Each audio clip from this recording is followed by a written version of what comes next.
Picture this. You've got your bags packed, the road trip playlist is completely queued up, and you slide into the driver's seat. You turn the key, fully expecting the engine to roar to life, and instead, you hear it. That dreaded, rapid click, click, click, or even worse, just absolute silence. Man, it's the worst feeling. Welcome to The Explainer, everyone. Today, we're going on a really fascinating breakdown journey together.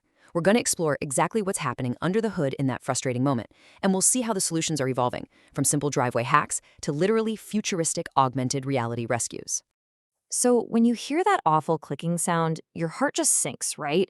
And your first thought is usually, great, my battery is completely dead, or maybe you assume the starter motor just gave out on you. But hey, before you call a tow truck or shell out hundreds of dollars for a brand new battery, you absolutely need to know about a sneaky, often overlooked culprit.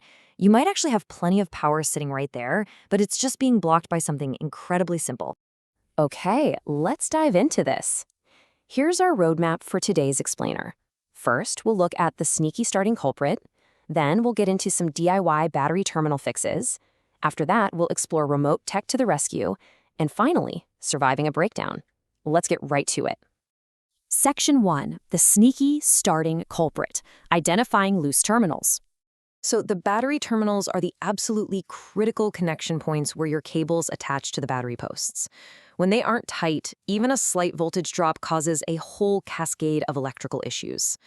A loose terminal basically prevents the battery from delivering that massive surge of power needed to crank the engine, which gives you that rapid clicking sound. But take a look at these other symptoms. If your dashboard lights are flickering like a disco, or you see a crusty white or bluish buildup of corrosion around the battery posts, yeah, you've got a connection issue. And most alarmingly, a loose terminal can actually cause your car to stall unexpectedly while you're driving down the road. That is incredibly dangerous. The easiest test? Just pop the hood and see if the terminal clamp is wobbly. Honestly, it shouldn't move at all when you give it a gentle jiggle. Moving on to Section 2, DIY battery terminal fixes, getting your power back. Now, if you did find a wobble under there, don't panic. We've got some actionable, hands-on mechanical solutions to get you going again without even needing a mechanic. Let's walk through the proper procedure. First and foremost, safety is absolutely crucial here. You must remove the negative terminal, that's the one often called the ground, first. Doing this backwards, yeah, that can cause nasty sparks or short circuits, and we definitely don't want that. Once it's disconnected, it's time to clean. Corrosion creates massive electrical resistance, so scrub it away using a wire brush and a simple paste made of baking soda and water. Finally, reconnect and tighten it up. A standard 10mm wrench usually does the trick here. But remember, the goal is snug, not crushed. Over-tightening can actually snap the clamp or damage the battery post itself, and then you've got a whole new problem. So the crucial point here is really understanding your hardware. Sometimes, just due to heat cycles, vibration, or plain old age, the lead battery posts shrink, or the clamps stretch out. That means no matter how much you tighten that bolt, it's still going to be loose. If that's the case, you've got a choice. As a quick fix, you can use battery terminal shims. These are just little metal caps you can buy online for about $4.80. They slip right over the post to fill the gap and restore a really tight grip. But if your clamps are heavily corroded or structurally damaged, you just have to bite the bullet. The permanent solution is to cut them off and replace the terminal clamps entirely. Okay, but what if you're stranded and you don't have a $4 shim just lying around? Well, there's an incredibly cheap hack popularized by the YouTube channel Backyard Chevy. It's actually kind of brilliant. If the clamp is fully tightened but still wiggles, simply disconnect the battery, grab a small metal cotter pin, and wedge it directly between the battery post and the inside of the terminal clamp. Tighten it down, clip off the excess metal, and just like that, the gap is filled, the connection is solid, and your car is going to start. It's a real lifesaver. All right, let's switch gears a bit for Section 3, remote tech to the rescue, AI and AR diagnostics. So what happens if your battery terminals are perfectly fine, but your car is throwing some incredibly complex computer errors? Well, we're shifting our focus from wrenches to the future of automotive repair.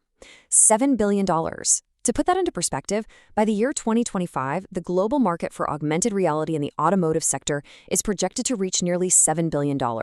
It's growing at a massive 17.6% every single year. We're no longer relying solely on reading thick, confusing instruction manuals on the side of the road, guys. Now, what's really interesting about this is how technology from companies like Plutoman is basically turning your smartphone into a virtual mechanic. Through augmented reality, or AR, a remote expert can tap into your phone's camera and see exactly what you see under the hood.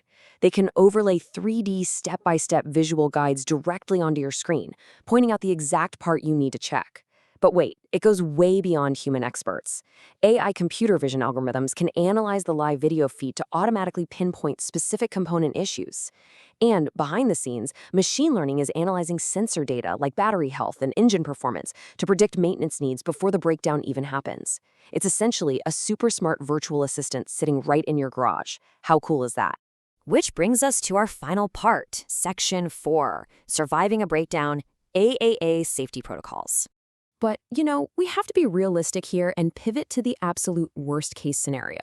What happens when your DIY hacks fail, you're totally out of cell range for any AR help, and your vehicle loses power on a busy interstate? Now, we're no longer talking about software or voltage drops. We are talking about immediate, physical roadside safety. When a vehicle becomes disabled in traffic, millions of motorists face this exact, highly dangerous situation every single year. Honestly, how you handle those first few minutes completely dictates your personal safety. So here is the official AAA safety protocol you absolutely need to memorize. First things first, let the car's momentum carry you to the far right shoulder as far away from moving traffic as possible. The very moment you stop, note your exact location. Look for mile markers, exit numbers, or any obvious landmarks. Next, you gotta make your vehicle visible. If you're clear of traffic, safely exit on the side facing away from the road and set up your warning triangles. You want the first one 10 feet directly behind your car, the second 100 feet back aligned with the middle of your bumper, and the third 300 feet back. That gives highway drivers ample time to react. Once the whole shebang is set up, get right back inside the vehicle, keep those doors locked, and call for emergency road service, making sure to communicate your location and vehicle details really clearly. As we wrap up this explainer, I want to leave you with this final, absolutely vital question to think about. We've seen today that a breakdown can range from a slightly loose $5 battery terminal all the way to a situation requiring emergency highway safety gear. So is your glove box truly ready for the unexpected? Do you have a 10mm wrench, a wire brush, battery shims, and high-visibility warning triangles packed in your trunk right now? The difference between a minor 10-minute delay and a dangerous roadside disaster almost always comes down to how well you prepared before you ever turned the key. Seriously, take a few minutes this weekend to check your battery and audit your safety kit. Stay safe out there, everyone, and keep learning.